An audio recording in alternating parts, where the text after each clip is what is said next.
L'homme du jour est à l'origine de l'échappée de cette première étape. Jérôme Cousin prend un bond de sortie dès le kilomètre 0. Les 3 hommes en tête ne seront rattrapés qu'à 10 km de l'arrivée et la Couze rate le maillot à pois à une demi-roue près.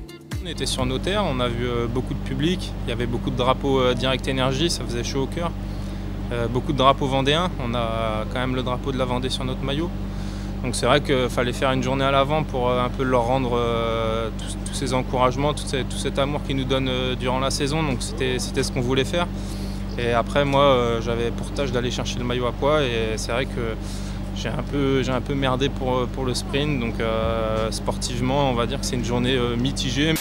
On est vendéens et puis Direct Énergie c'est la Vendée, hein. Comme vous pouvez le voir ici, on est à fond derrière l'équipe et donc j'espère que ce sera une belle fête.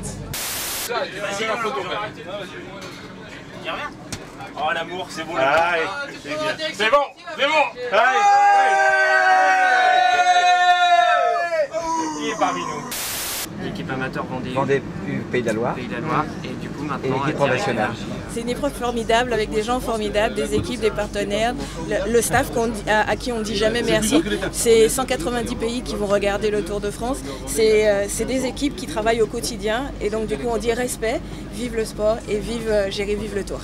Et bonne chance. Je pense qu'avec Tintin on a dû préparer pas loin de 200 bidons.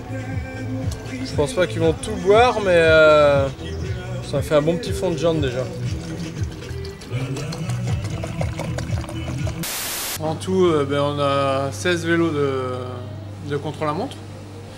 Chaque coureur a 3 vélos de route, donc 24, 40 vélos, plus les vélos pour l'étape de Paris-Roubaix.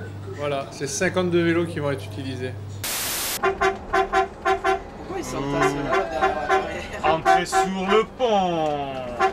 Ouais, tout le monde est excité, on le voit dans le bus. Voilà, on est départ en Vendée sur l'île de Noirmoutier. Il y a déjà plein de monde à 2h30 du départ. Donc ouais, ça va être une belle journée de vélo et ça va lancer le tour à perfection, à merveille.